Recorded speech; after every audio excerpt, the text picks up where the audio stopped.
Hey everyone, welcome back to the channel. आज मैं बिहार के अपने तीसरे दिन का एक अनफॉरगेटेबल एक्सपीरियंस शेयर कर रहा हूँ।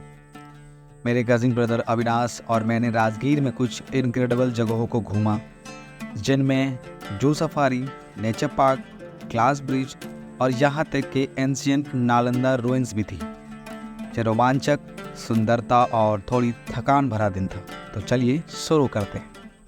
ऐसा था हमारा होटल।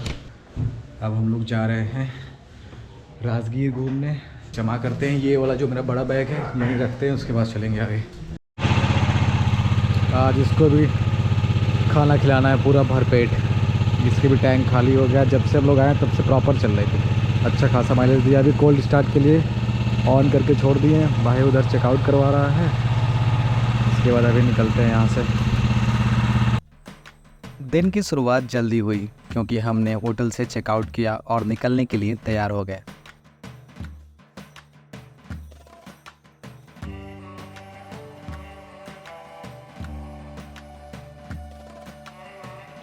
हमारी बाइक में पेट्रोल नहीं था, इसलिए हम एक पेट्रोल पंप पर रुके, लेकिन पाया कि पेट्रोल की कीमत यूपी से ज़्यादा थी। फिर भी बाइक में फ्यूल भरने के बाद हमें दिन की शुरुआत करने के लिए एक अच्छे चाय की तलब लगी। लकीली हमें राजगीर के मार्केट में एक स्ट्रीट वेंडर मिला जो गर्मा गर्म चाय परोस रहा था। और मैं आपको बता दूं, वो पहली चुस्की स्वर्ग जैसी थी। और ज़्यादा भूख के कारण हमने स्थानीय स्टॉल पर नाश्ता किया। जलेबी, पूड़ी और वो लिट्टी यहाँ पे फेमस है, क्योंकि बिहार में जहाँ जहाँ जा रहे हैं ना वहाँ मिल रहा है। और सरल लेकिन स्वादिष्ट स्थानीय भोजन का आनंद लिया। इसके बाद हम सीधे राजगीर जू सफारी के लिए चल पड़े। ये देखो टू व्हीलर पार्किंग इधर, और ये पूरी की पूरी पार्किंग है जो अभी खाली है। कुछ गाड़ियाँ उधर खड़ी हैं, वहाँ ऊपर कैमरा लगा हुआ है। इधर मस्त धूप हुई है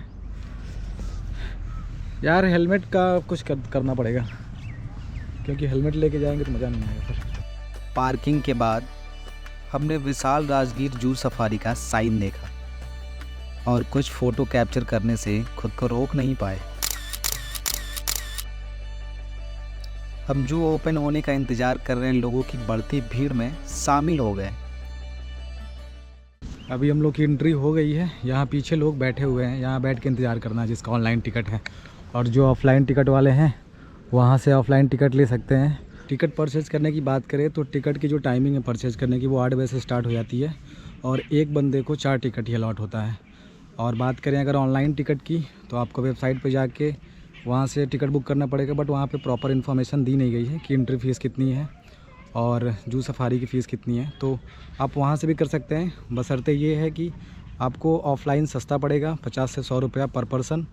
और ऑनलाइन अगर आप जब परचेज करते हैं टिकट को और उसमें जो आप डॉक्यूमेंट देते हैं, आपका आधार कार्ड या पैन कार्ड जो भी सबमिट करते हैं, तो वो लेके आना पड़ेगा। वो यहाँ पे चेक होता है। बाकी की इन्फॉर्मेशन पूरी कंप्लीट इस पे दी गई है, आप वीडियो को पॉज करके पढ़ सकते हैं। यहाँ से ऑनलाइन एंट्री स्टार्ट हो गई है। ऑफलाइन वाले लोग वहाँ से जा रहे हैं, वो अंदर चले गए, अभी हम लोग पीछे ही हैं। और 30 मिनट बाद हम अंदर थे। प्रवेश द्वार भव्य था। जानवरों और भगवान बुद्ध की प्रतिमा हमारा स्वागत कर रही थी। साफ़ सफाई काफ़ी अच्छी है, तगड़ी एकदम, अच्छा लग रहा है। बाहर लिखा भी था कि अगर आप कूड़ा फैलाते हैं तो भाई जुर्माना लगेगा आपके ऊपर। जू को 2 हिस्सों में विभाजित किया गया था। पहला था जू सफारी और दूसरा नेचर पार्क। और हमने पहले जू जाने का फैसला किया। अब हम लोग जा रहे हैं जू सफारी की तरफ। इधर जितने भी लोग जा रहे हैं जू सफारी, नेचर सफारी, उधर जाएंगे। Let's go. जब तक 24 लोग नहीं हो जाएंगे तब तक ये है आपका रेस्ट रूम। यहाँ आपको इंतज़ार करना होगा, जो कि काफ़ी अच्छा बनाया गया है। यहाँ पे स्क्रीन लगी हुई है जो कि बता रही है जानवरों के बारे में, जो आप बैठ के एंजॉय कर सकते हैं। और इधर पूरा खाली है। और सामने जो उधर बस दिखाई दे रही है, आई गेस वैन है, टेम्पो वैन, इसी में हम लोग को जाना होगा। ये जो है जिसको पूरा एकदम बढ़िया से कलर किया गया है। बाहर का नज़ारा काफ़ी अच्छा है। कुछ लोग बाहर घूम रहे हैं। यार अभी 9:20 हो गया है। एंट्री इन्होंने दे दी थी 8:30 बजे के करीब और लगभग 1 घंटे को आने को हो गए हैं और अभी तक हम लोग जू सफारी स्टार्ट नहीं किए हैं। गाड़ियाँ आके लग गई हैं बट यहाँ पे रूल ये है कि जब तक 24 लोग इकट्ठा नहीं हो जाएंगे, मतलब पर सीट एक लोग नहीं आ जाएंगे, तब तक यहाँ नहीं चलेगा। और अभी भी बैठ के इंतज़ार ही कर रहे हैं। एंट्री होने लगी, अब यहाँ से अनाउंस हो रहा है और entry start.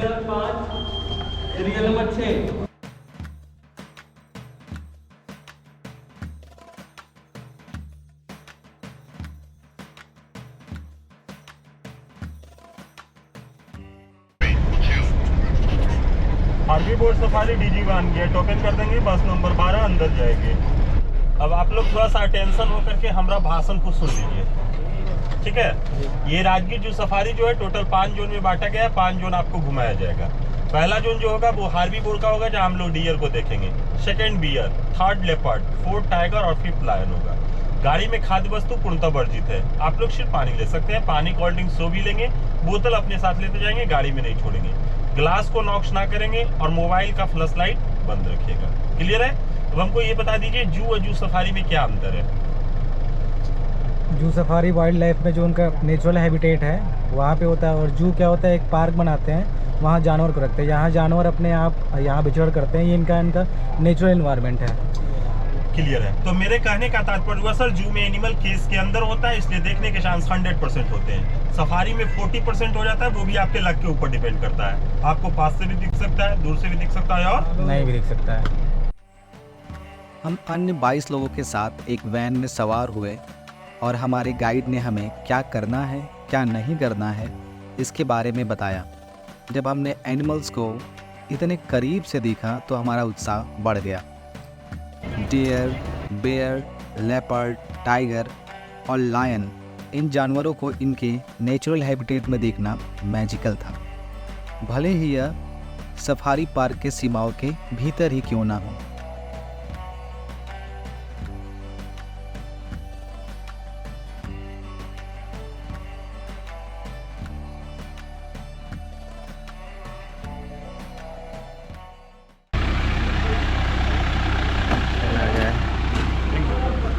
Last person to exit the bus. अभी 11 बजने में 20 मिनट कम है और हम लोग लगभग डेढ़ घंटा या 1 घंटे 45 मिनट लगभग इतना टाइम स्पेंड किए हैं। सारे जानवर देखने के लिए मिल गए। यहाँ पे बेसिकली क्या है ना कि एक एक करके जानवरों को छोड़ रहे हैं, ताकि जैसे कि इनके पास ढेर सारे लायंस थे, बाघ थे, सारे जानवर कई हैं, तो इनको एक एक करके टाइम टू टाइम रिलीज करें ताकि सबको देखने के लिए मिल जाए। तो यहाँ पे जानवरों को देखने के लिए जो प्रोबेबिलिटी है ना वो बहुत ज़्यादा है। ये आपने देखा था, हम लोगों ने यहाँ से एंट्री किया था और इधर चले गए थे जू सफारी के लिए। यहाँ पे बोर्ड भी बना है, इधर नेचर सफारी दैट वे। उसके बाद एग्जिट भी उधर ही हो जाएगा। चिल्ड्रन पार्क सामने दिखाई दे रहा है और ओपन थिएटर भी उधर ही है।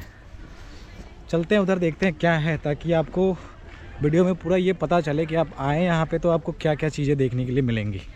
देखो भाई, ये है ओपन थिएटर, मतलब यहाँ पे प्लेटफॉर्म है एक।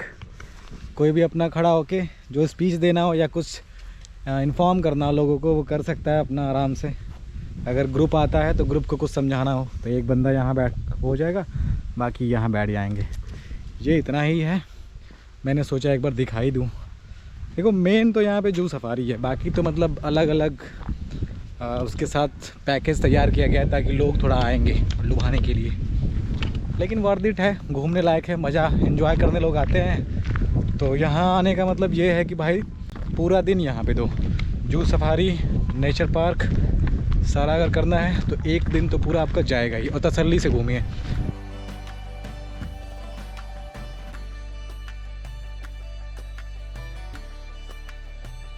करीब 22,000 बार सांस लेते हैं।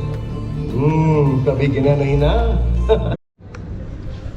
यार 180 डिग्री 3D थिएटर मुझे उतना पसंद नहीं आया। एक तो थिएटर तो मतलब अच्छा था, बट इन्होंने 3D ग्लासेस ही नहीं प्रोवाइड किए थे, तो मज़ा नहीं आ रहा था देखने में।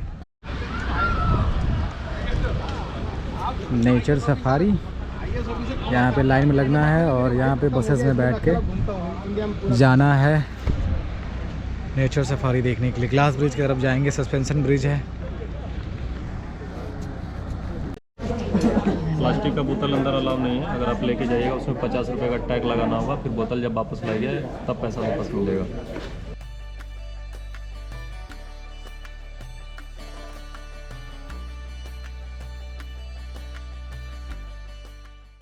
आई am at nature safari Rajgir Bihar. इधर क्या लिखा हुआ है चीज़ें? एंट्री फी ऑलरेडी पे कर दिए हैं, स्काई ग्लास ऑलरेडी पेड है, सस्पेंशन ऑलरेडी पेड है। बाकी ये है zip line, zip sky biking, rifle shooting, walk climbing, archery, तीर धनुष मारेंगे। ये battery vehicle, cycle use, okay. Bamboo wooden mud हट, ये बेकार है 500 वाला, कौन इतना करने जाए। ये है मेन एंट्री और यहाँ से आपको ऐसा कुछ पार्क है। हम लोग अभी हैं यहाँ पे और ऐसे पूरा अंदर जाते हैं, देखते हैं अंदर क्या क्या है। अरे यार घूमने का मज़ा थोड़ा आएगा क्योंकि हेलमेट, बैग, बॉटल सब रख दिए भाई। ये जो 2 फिंगर है ना, ऐसे बॉटल को पकड़े पकड़े दर्द करने लगा था। जू सफारी के बाद हम नेचर सफारी के लिए निकले और वहाँ का मुख्य आकर्षण ग्लास ब्रिज था। अगर आप पहले कभी ग्लास ब्रिज पर नहीं गए हैं तो मैं आपको बता दूं, यह एक डर और उत्साह का मिश्रण अनुभव होने वाला था। हम एक लंबी कतार में शामिल हो गए, धैर्यपूर्वक अपनी बारी का इंतजार कर रहे थे। भाई ये मिल गया सबको ताकि क्लास गंदा ना हो। टिकट दे रहे हैं। फाइनली लगभग 45 मिनट वेट करने के बाद अभी हम लोग को एंट्री मिलने वाली है क्लास ब्रिज पे और पहला कदम रखता हुआ मैं। एक बार जब हम पुल पर पहुंचे तो हमारे पैरों के नीचे का नज़ारा, वाव! साफ कांच से आप सीधे नीचे देख सकते हैं। यह एक रोमांचकारी अनुभव है।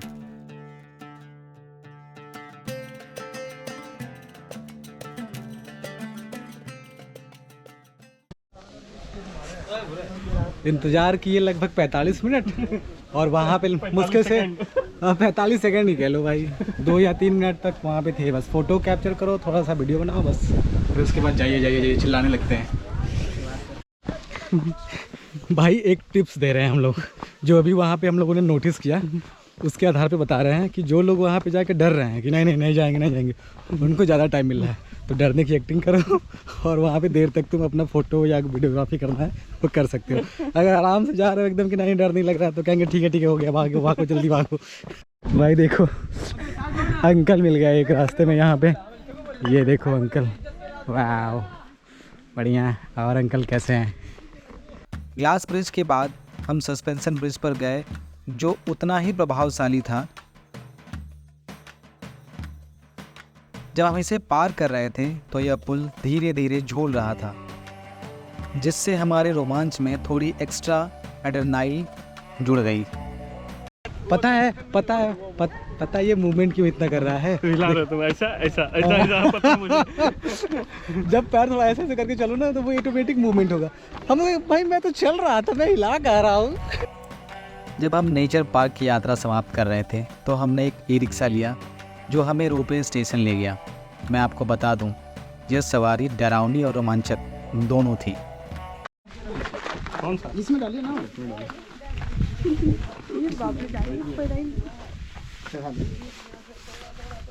रोपवे पहाड़ियों से बहुत ऊपर था, जो नीचे राजगीर का एक अद्भुत दृश्य प्रस्तुत करता था। अविनाश और मैं अपनी सीट को पकड़ रहे थे, लेकिन हम मुस्कुराना बंद नहीं कर पा रहे थे। यह डर के साथ साथ शुद्ध आनंद था।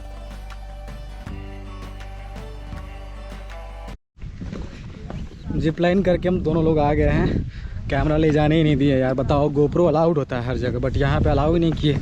बनाया उसी के लिए गोप्रो, उसी के लिए बनाई भाई। ये एडवेंचर कैमरा है, अगर गिरता भी तो मेरा गिरता, उनका क्या जा रहा था। बट समझ ही नहीं आता है फालतू चीज़। बट ओवरऑल बता देना चाहते हैं कि मतलब ना, जो लोग बिगनर हैं, पहली बार करना चाहते हैं, उनके लिए तो ये मस्त है। और जो इससे काफ़ी ना थ्रिल वाला कर चुके हैं, उनके लिए थोड़ा सा लगेगा कि थोड़ा सा कम है। इतने सारे उत्साह के बाद हमें एहसास हुआ कि हम कितने भूखे थे।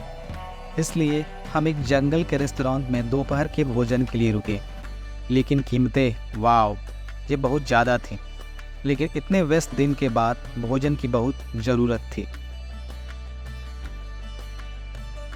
आखिरकार हम प्रसिद्ध नालंदा रूइंस पर पहुँचे। यह एक यूनेस्को विश्व धरोहर स्थल है। हम बहुत उत्साहित थे, लेकिन पूरे दिन चलने, सवारी करने और खोज करने के बाद हमारे पास उचित भ्रमण करने की ऊर्जा नहीं थी। शाम के 4 बज गए हैं और हम लोग अब नालंदा रुइंस में घूम रहे हैं। ये क्या है? Buddhist temple. ये बुद्धिस्ट टेम्पल हुआ करता था कभी पुराने समय में। आप यहाँ पे वीडियो पॉज करके पूरा पढ़ सकते हैं। बौद्ध भिक्षु उस समय रहा करते थे, जो मॉन्क्स थे, उनके लिए ये मोनेस्ट्रीज़ बनाई गई थी। ऐसी कई मोनेस्ट्रीज़ हैं, उनमें से ये एक है जिसमें आंगन था, कुआं था, ड्रेनेज सिस्टम बना हुआ था, ओवन था, मतलब फूड खाना बनाने के लिए वो सारी चीज़ें थी, और उनके रहने के लिए कमरा था। तो वो मैं दिखाता हूँ आपको कैसा था। इधर ये रूम थे उस समय के, ये देखो ऐसे रूम हुआ करते थे। ये प्रॉपर एक हॉस्टल का ये कमरा हुआ करता था। यहाँ पे लैंप वगैरह रखते होंगे और बाकी इधर ज़मीन पे सोते होंगे, या जो भी उस समय के हिसाब से सोने की व्यवस्था होती होगी। ये रहा कुआं, यहाँ से पानी निकालते थे। काफ़ी गहरा है, जो कि काफ़ी कूड़े से भरा हुआ है, जो कि हम लोगों ने किया होगा। यहाँ से वो करते थे, फिर वहाँ पे खाना वगैरह तैयार करते थे, और मे भी इधर नहाते होंगे, क्योंकि ड्रेनेज सिस्टम यहाँ पास में है तो यहीं नहाते होंगे। और ये 34 कमरों का हॉस्टल था, ऐसा कह सकते हैं। ये वहाँ से शुरू हुआ है, और ऐसे ऐसे ऐसे ऐसे ये जितने भी हैं ये सारे के सारे हॉस्टल्स हैं। पूरे उधर पूरे हॉस्टल्स थे, और जस्ट हॉस्टल के सामने इधर एक और मंदिर है। ये मंदिर टेम्पल नंबर 13 है, क्योंकि उस समय जो क्लासेस चलती थी वो मंदिरों में ही चलती थी, क्योंकि उस समय जो पढ़ाई होती थी वो स्पिरिचुअलिज्म में होती थी, शांति खोज में होती थी।